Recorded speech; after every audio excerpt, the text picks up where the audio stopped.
Street. Good day, folks. This is Greg GD Green Pastures Farm. Today we are in the snow blizzard, and we got them in the best spot we can get them. We're down here by the cedar grove, and Isaac just unrolled a bale of hay, and the wind's out of the east, and so it's this dense stand of cedars. Some people call them outdoor barns. They are worth their weight in gold for this kind of weather. These cattle are really doing good. None of them that are hurt. Got snow on their back, but it's been blizzard all day. They're gonna have snow on their back. And this is supposed to keep going for another 24 hours. So 12 to 15 inches. I know that's nothing for you northerners, so don't laugh.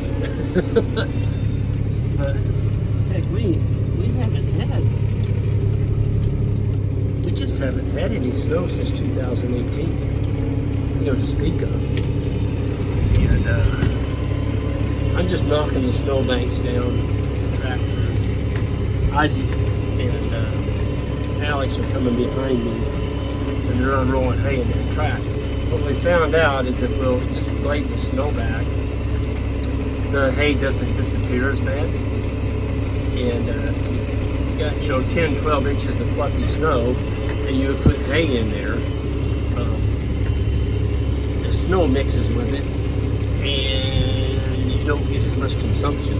And right now, the cattle definitely need consumption. It's minus 15 below. They're talking about in a couple of days here. Tonight I think it's supposed to get down to like 10 degrees or something. But the wind is just ferocious. And it's not the cold that gets you so much, it's the darn wind. And if you can fight that wind, by putting them in some cedars, it sure makes it nice. Isaac put that first bale on with the petting the cat method, and he went, I bet you 200, a good 200 yards with it. And I'm just going back and forth next to the cedar, kind of blading the snow back. And they're gonna go grab another one. They're actually using the Toyota tonight. They could have used a four-wheeler, but I don't blame them. That cab is warm. Four-wheeler cab is not. Isaac kind of likes this weather. He's a Michiganer. Reminds him of home. I used to like this kind of weather too when I was younger. I don't like it so much anymore. All it does is just makes it more work on us, and the cattle they eat more because it's colder. And but you know what? It is what it is. And you sit there and cry about it, and moan, and complain. It's not going to do any good. I hear they've already shut down Interstate 70. Quite a few patches on 70 have got half to 3/4 inch of ice. Well, I hope we don't get that. It looked like the forecast was saying the ice was going to stay south of us. So yeah, we get colder temperatures in southern Missouri, but you know what? I'll take the colder temperatures over the ice. That ice, it's really hard. You don't know which. You get into some of that stuff, your wheels don't, if you got a four-wheel drive or what you got. If you go into a slide and then you hit your brakes, you're pretty much done. You're going to be all over the place. So we've only got half the snow. We're supposed to get another, 8 to 10 inches tonight.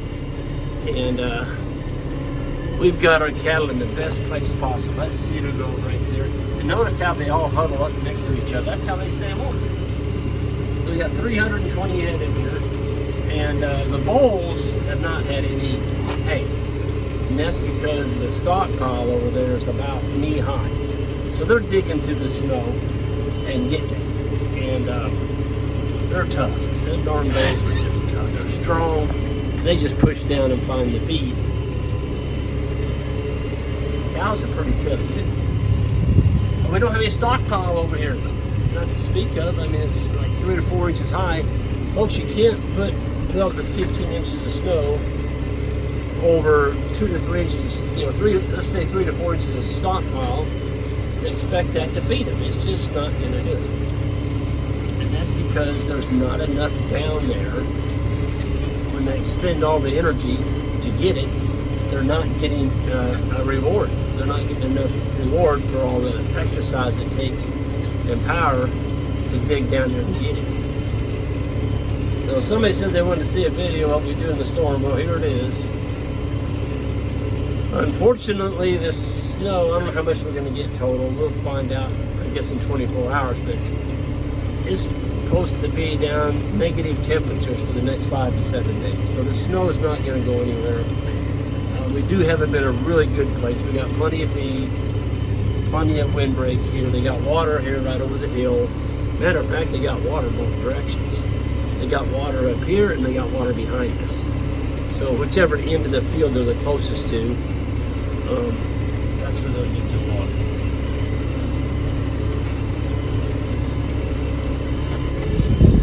Yeah, it's just the way it is. I'll grab my stuff, dump my snow. There it goes. I've got the blade set at a slight angle, so as I'm blading my pads, it's actually coming out on one side.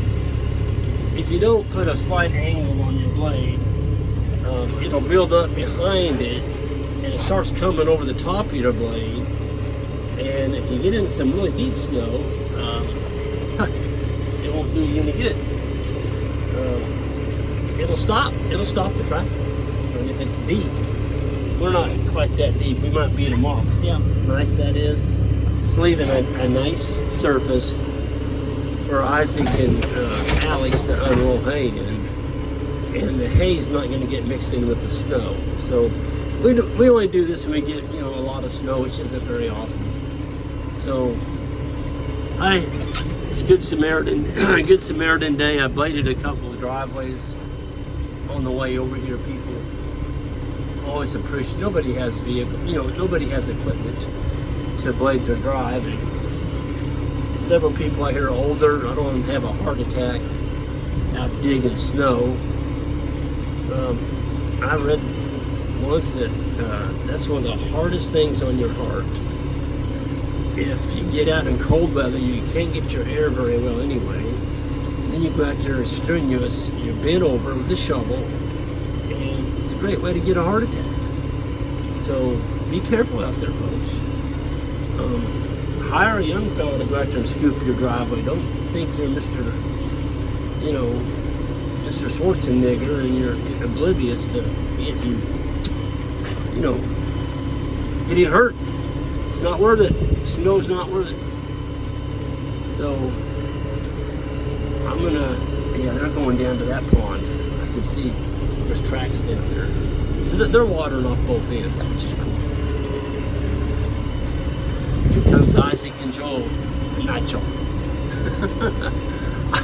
I'm used to saying Joel. Isaac and Alex. They're coming with another bale. Man, it is a blustery night out there. Woo!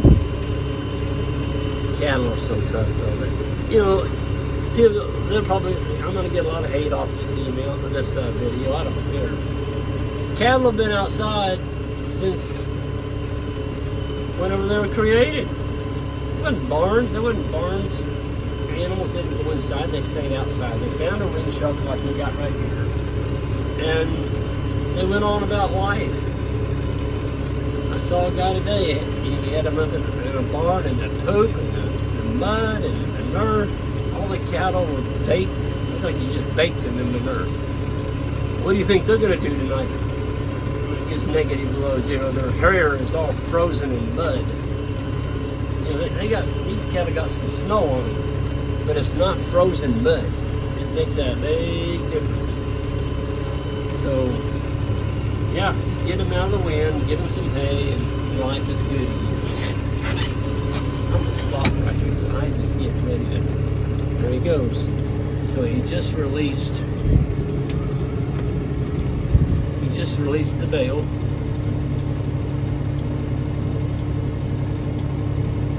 And Alex, the first 30 feet, we found that the bale can come off fairly thick, so we just spread it with a pitchfork. And what that does is it makes it even. You don't get a real thick layer right at the very start, and it doesn't kill out your grass.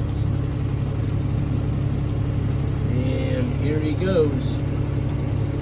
So this is the Great Duty Bale and Roller in action with a Toyota tonight. Heated cab. So he's cut the netting off.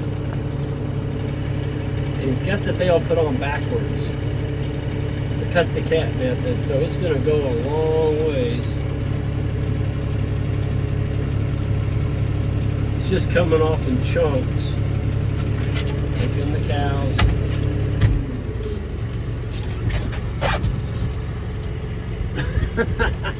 Cows are feeling good, man. They're jumping and bucking.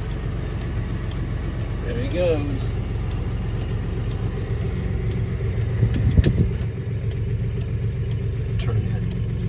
Turn that fan on. It's hot.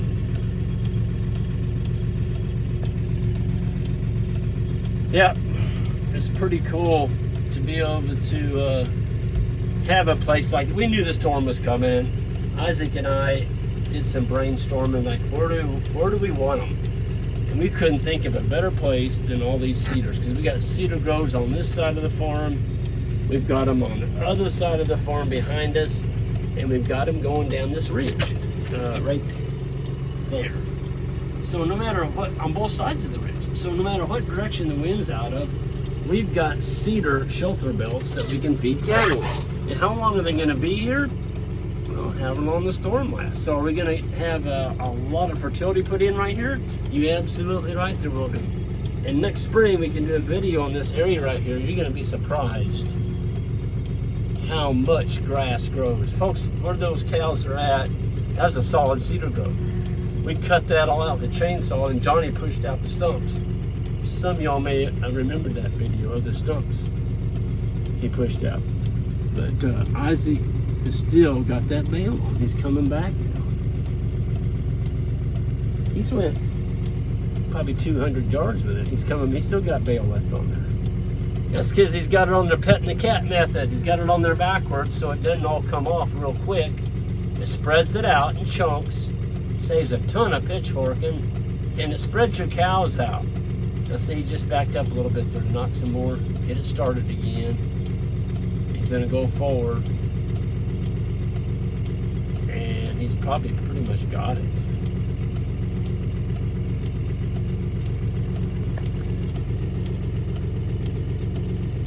Yep. He's going to go on back a little more. Tell you what, Isaac's a really good backer with that truck. I don't know how he's doing that, but he's keeping it right in that. He's keeping it right there in that windrow. That's what he's doing. He's trying to keep it in the windrow and keep it out of the snow. There he goes. That pretty much will wipe it out right there. That's a 1,200-pound net wrap bale that was stored up on 8-inch logs, 4 foot long, so it kept the bottom of the bale off the ground, and we didn't lose any of it. And we had a guy today, and I'm not knocking people that give comments. I love the comments, so please don't stop at the comments. But sometimes I just like to share the comments. And you know, this guy, wasn't his fault or anything. I mean, everybody's welcome to their own opinion. And he just matter of fact, like just told me, like, and this is his thought process, which is fine. But he said, you're wasting 30% of every bale that you feed. Why would you ever unroll a bale? It doesn't make any sense. You're wasting hay. You need to be feeding those bales in rings. Folks, there's 320 head here.